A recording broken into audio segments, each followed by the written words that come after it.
बिस्मिल्लाहिर्रहमानिर्रहीम, अस्सलाम वालेकुम। मेरा नाम मिर्ज़ा अकबर, आप देख रहे हैं मेरा यूट्यूब चैनल। आज की वीडियो में बात करेंगे कुछ खबरों की। अच्छा जी, सबसे पहले मैं आपको बताऊं कि एक तस्वीर आपने देखी होगी, एक ड्रामा हो रहा है पाकिस्तान में फिर से, जिसमें नवाज शरीफ, जरदारी और छोटा जरदारी और मौलाना फजल रहमान साथ हैं। और ये एक नया ड्रामा हो रहा है। मुझे लगता है कि ये एक डाइवर्जन की तरफ लेके जा रहे हैं अवाम को। और नवाज शरीफ की अगर आप तकरीर सुनो, शहबाज शरीफ को तो रंग उड़ा हुआ है। आप देखोगे कैसे उसके पसीने छूटे हुए हैं। नवाज शरीफ का सांस फूला हुआ है। और जो लोग हैं, वो जो बड़े ममालिक हैं, वो मैटर करते हैं। अब उनकी उसकी वो आप सुनो, वो तकरीर ही सुनो, कितनी कंफ्यूजिंग है। तो इन्होंने 3 दफ़ा वज़ीर आज़म रहा है नवाज शरीफ, ठीक है। और 2 दफ़ा बन गया है शहबाज शरीफ, ठीक है। इन्होंने पाकिस्तान के लिए क्या किया है? ठीक, सॉरी, फ़लस्तीन के लिए क्या किया है? 2 दफ़ा वज़ीर आज़म रही है बेनज़ीर भुट्टो, फिर 1 दफ़ा सदर रहा है जरदारी, ठीक है। दूसरी दफ़ा बना अब सदर। इसके अलावा जुल्फ़िकार अली भुट्टो, ठीक है। इन्होंने क्या किया फ़लस्तीन के लिए? कुछ भी नहीं। ये सिर्फ आवाम को लगा रही हैं अभी इस तरफ के हम लोग जो हैं वो फ़लस्तीन के लिए बड़ा दर्द दिल रखते हैं और हमें उसके लिए कुछ करना है। मियाँ साहब की तकरीर सुनो कि बहुत सारे मुस्लिम कंट्रीज़ हैं जो मैटर करते हैं, ठीक है। तो मियाँ साहब, आपने पाकिस्तान में इतनी दफ़ा हुकूमत की है, तो आपने पाकिस्तान को क्यों ऐसा नहीं बनाया कि हम भी मैटर करें? ठीक है। खुद जब आपने भागना होता है तो आप उन ममालिक की जिनकी आप बात कर रहे हो, जो मैटर करते हैं, आप खुद उनकी सिफारिश जलवाते हो पाकिस्तान में, ठीक है। तो मुझे नहीं समझ आती कि ये अवाम को, इनको क्या लगता है कि हम जो मर्जी करें। अब ये जो अमेंडमेंट्स कर रहे हैं ना, ये सिर्फ अवाम को की एक डाइवर्जन कर रहे हैं इस तरफ, ताकि हम अमेंडमेंट्स कर सकें, कॉन्स्टिट्यूशनल जो है अमेंडमेंट्स जो हैं। और जिसका फ़ायदा इनको भी कोई नहीं है, ठीक है। इनको फ़ायदा तब होगा जब इस्टेब्लिशमेंट इनके साथ होगी। ये अमेंडमेंट्स जो है ना, असल में इनके लिए नहीं हो रही हैं। इनको तो पता भी नहीं क्या होगा। आपने देखा होगा कि वो जो MKM का पता नहीं कौन सा रहनुमा है, वो मेरे ख्याल से खालिद है।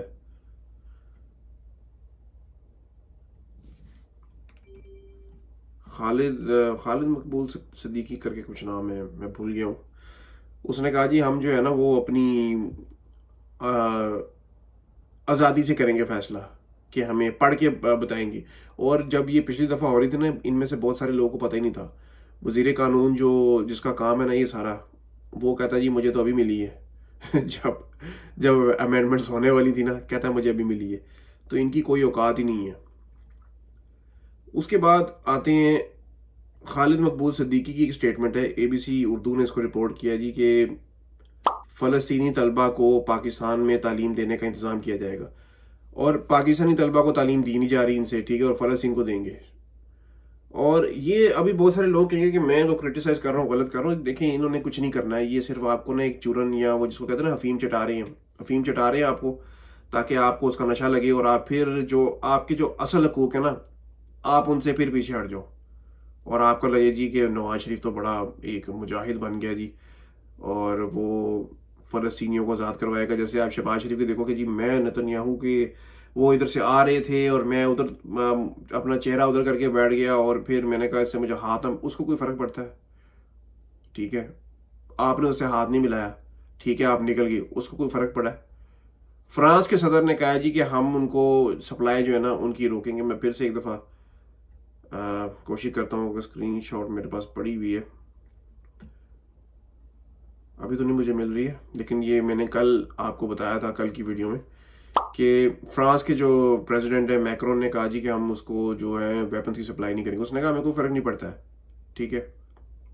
हमने ये जंग जीतनी है विद और विदाउट फ्रांस।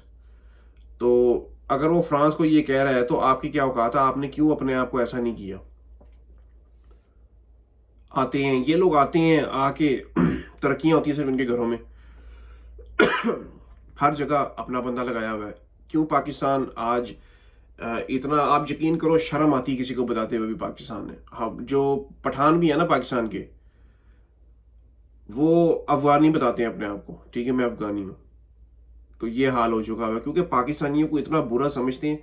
इसमें पाकिस्तानी कौम का भी बहुत कसूर है, क्योंकि वो जिधर जाते हैं कोई उनकी स्किल नहीं होती है, कोई हम लोग भी, मैं कल एक बात सोच रहा था कि हम लोग जब पाकिस्तान में जाते हैं ना, या किसी से बात करते हैं कि यार हम लोग बाहर से आए हैं, उनकी सबसे बड़ी जो फिक्र होती है ना, वो पता क्या होती है? अच्छा, वहाँ तो अपना काम खुद करना पड़ता है। तो लेजीनेस की ये हालत है हमारी, कि वहाँ अपने टॉयलेट खुद साफ करने पड़ते हैं, वहाँ अपना जो है अपना घर खुद साफ करना पड़ता है, अपना खाना जो है वो खुद बनाना पड़ता है। तो ये हमारे हाल है। और फिर हम लोग कहते हैं जी कि लोग जो है ना, इस्लामोफोबिया बहुत है, हमें कोई जॉब नहीं देता है। और ये तालीम की कमी नहीं है, ये बेसिकली सेल्फ एजुकेशन की कमी है। हम लोग के जो पढ़े लिखे लोग भी हैं ना, वो भी ऐसे ही हैं यहाँ पे।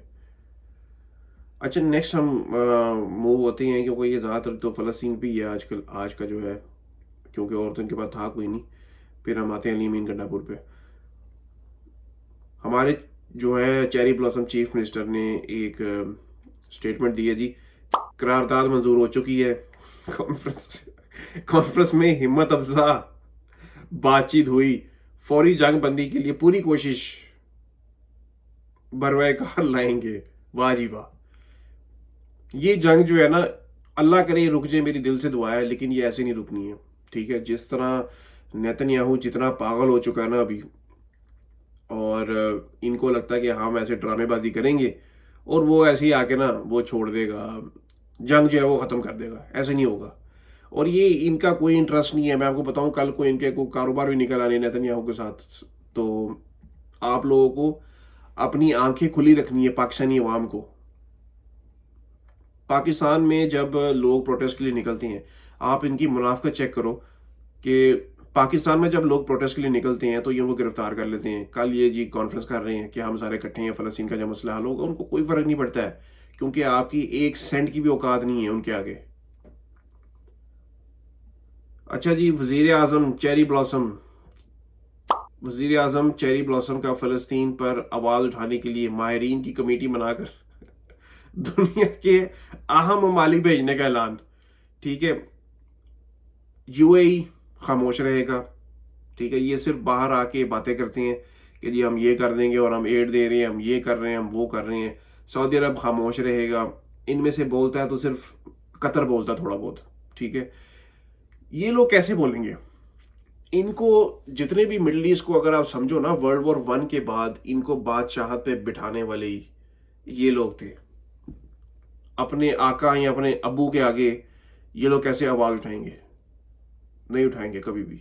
ये सिर्फ आके जी फ़लस्तीन को उसको हक दो। अच्छा, दिला नहीं रहा है, सिर्फ आके जैसे मैं बात कर दूं कि फ़लस्तीन पे फ़लस्तीन को उसका हक मिलना चाहिए। और हमारे बुज़दिल जो पाकिस्तानियों से, जो पाकिस्तानी गवर्नमेंट है, पाकिस्तानी सिस्टम है, इनसे बेहतर तो भाई वो जो LGBTQ वाले लोग हैं ना, जिनको हम इंसान नहीं समझते हैं, वो हैं। और वो यहाँ पे प्रोटेस्ट कर रहे हैं, पूरी दुनिया में आवाज़ उठा रहे हैं इनके लिए, फ़लस्तीनियों के लिए। अच्छा, मोहम्मद मालिक की एक स्टेटमेंट आई है। पाकिस्तानी एंकर हैं, साफ़ी जर्नलिस्ट भी हैं, और इनकी एक स्टेटमेंट आई है जी। अली अमीन गंडापुर की एक मुलाकात इस्लामाबाद में, दूसरी पेशावर में असेंबली जाने से पहले हुई। चीज़ें तो कुछ हो रही हैं। अली अमीन ने जितना भी बताया है ना, ये सब ये बहुत ही फिशी है, बहुत ही सस्पिशियस सर्कमस्टांसेस जिसको कहते हैं ना, कि बिल्कुल भी यकीन नहीं आ रहा। जो इमरान रियाज ने भी जो स्टोरी सुनाई है, ठीक है, और बल्कि इमरान रियाज को तो खुद यकीन नहीं आ रहा था कि वो ये क्या स्टोरी। और अली अमीन ने तो ऐसे बताया उसमें कि जिस तरह पता नहीं जेम्स बॉन्ड होता है। मुझे तो लगता है कि नेक्स्ट टाइम जेम्स बॉन्ड को कास्ट करना है ना, तो बड़ी हुई एक बहस छिड़ी हुई थी कि जी जेम्स बॉन्ड जो है ना नेक्स्ट वो ब्लैक होना चाहिए। तो मैं उनको कहूँगा कि जेम्स बॉन्ड जो है ना वो KPK से होना चाहिए, पाकिस्तानी होना चाहिए, पाकिस्तानी पठान। ठीक है, अली अमीन गंडापुर। तो बड़ी अजीब सी स्टोरी है कि मैं लेटा हुआ था, मैं फिर ऊपर चला गया, फिर नीचे आ गया, जेब में 1 रुपया नहीं था। यार ये हो कैसे सकता है? समझ ही नहीं आती, कोई सेंस ही नहीं बनती है। अच्छा, नेक्स्ट जो आई है स्टेटमेंट, वो आई है जी कि हामिद खान बहुत बड़े वकील हैं, वकीलों में बहुत बड़ा नाम है हामिद खान का। 2 ग्रुप्स हैं, उसमें से एक बड़ा ग्रुप हामिद खान का है। काजी जो काजी कहलाने के काबिल नहीं, शर्मिंदगी की बात है, मैंने उसकी खातिर इमरान खान से जंग लड़ी। मुझे नहीं पता था कि ये काजी अदलिया को तबाह करने की कोशिश करेगा। चलो जी, देर आए दुरुस्त आए, वकीलों को चाहिए इस पर आवाज़ उठाएं, क्योंकि ये एक तो ह्यूमन राइट्स वैसे ही पाकिस्तान में नहीं है। ठीक है, जो हालात चल रहे हैं, इससे क्या होगा कि आप एक हर एक चीज़ को ना एक ऑफिशियली उसको ख़त्म कर दिया आपने, और आपकी जो ह्यूमन राइट्स है ना ऑफिशियली आपने उनको उठा के फेंक दिया बाहर। तो अवाम के साथ ज्यादती होगी, आप लोग फिर बिल्कुल भी नहीं ऐसे निकल पाओगे जैसे अभी निकल रहे हो थोड़ा बहुत, ठीक है। ये सब मिले हुए हैं, और वो जो गैंग ऑफ 3 है, 3 लोग आपको पता है कौन है। और जब तक आप अपने हक के लिए नहीं ना निकलोगे तब तक कोई नहीं देगा। वो एक मूवी मैंने देखी थी, डाई हार्ड, पुरानी मूवी है, कोई 30-35 साल पुरानी। उसमें ना वो एक बंदा एक बात बोलता है, बड़ी कमाल की बात है, वो जिंदगी की हकीकत है। वो कहता है जी कि you don't get what you deserve, you have to take it. जो भी आप डिजर्व करते हो ना अपनी जिंदगी में, आपको वो मिलता नहीं है, आपको वो लेना पड़ता है या छीनना पड़ता है, ठीक है। आप देखो दुनिया में जितने बड़े काम हुए हैं ना, वो लोगों ने आवाज उठा के लड़की ली है हर चीज, ठीक है। चाहे कोई आज़ादी हो, चाहे किसी किस्म का भी हक हो, पूरी दुनिया में कौमें अपना हक लेती हैं, या कोई इंसान कोई छोटा सा भी डिस्प्यूट हो ना उसका, तो उसको वो लेता है फाइट करके अदालत में, इंसान से, या जैसे भी करके लेता है, ठीक है। तो आप सबको इसके लिए, हम लोग तो सारे बाहर बैठे हैं, ठीक है, हमें कोई फर्क नहीं पड़ता है। हम लोग शायद अपने माँ बाप को या घर वाले जो भी पाकिस्तान में होते हैं उनको ज़्यादा काम करके, हमारे पास ऑप्शन होती है ना यहाँ पे कि हम जॉब ढूंढ के, यहाँ पे कोई महंगाई हो रही है इस तरह पाकिस्तान में, हम अपना किसी तरह गुजारा कर लेंगे। जो पाकिस्तान में, जो यहाँ पे लोग हैं पूरी दुनिया में, पाकिस्तान के जो लोग बैठे हुए हैं। लेकिन मसला उन लोगों के लिए जो लोग, कई दफ़ा मैं वीडियो देखता हूँ बेचारे, बड़ा मुझे अजीब सा लगता है कि लोग कहते हैं जी घर में दूध नहीं है, बच्चों ने दूध नहीं पिया, बच्चे ये मांगते हैं, क्या कहूँ उनको। तो आज वो है तो कल को आप भी हो सकते हो, कोई भी हो सकता है इसकी जगह, ठीक है। इसलिए एक दूसरे का एहसास करो और इस चीज़ के लिए आवाज़ उठाओ, निकलो इसके लिए बाहर। अच्छा जी, लास्ट जो है मैं आपको बताऊं कि पाकिस्तानी सहाफ़ी हैं नुसरत जावेद, उन्होंने एक खबर दी थी,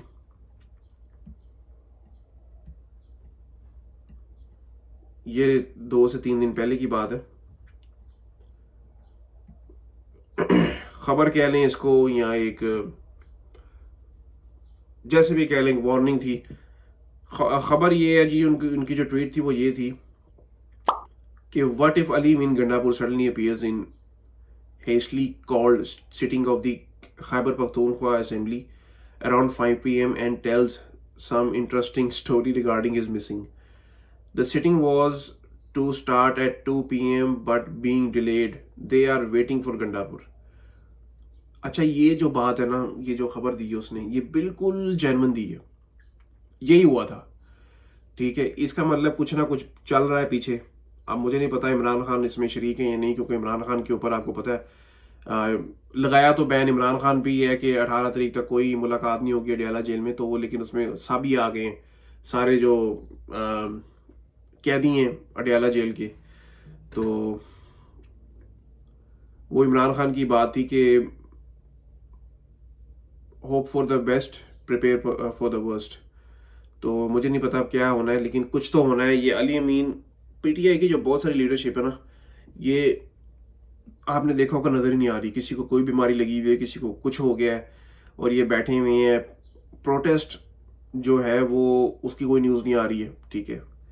ये लोगों में सिर्फ एक नाउमीदी फैला रहे हैं कि लोग जो हैं वो निकले ही ना। अगर कोई आ भी रहा है, कोई प्लान कर रहा है कि हमने ज्वाइन करना है, तो कोई ना निकले, ठीक है। फिर आपने देखा होगा कि नून लीग के जो लोग हैं ना, उन्होंने, हुकूमत के जो लोग हैं जितने भी किसी भी पार्टी के हैं, उन्होंने इस बात को बहुत कम क्वेश्चन किया है कि अली मीन कहाँ था।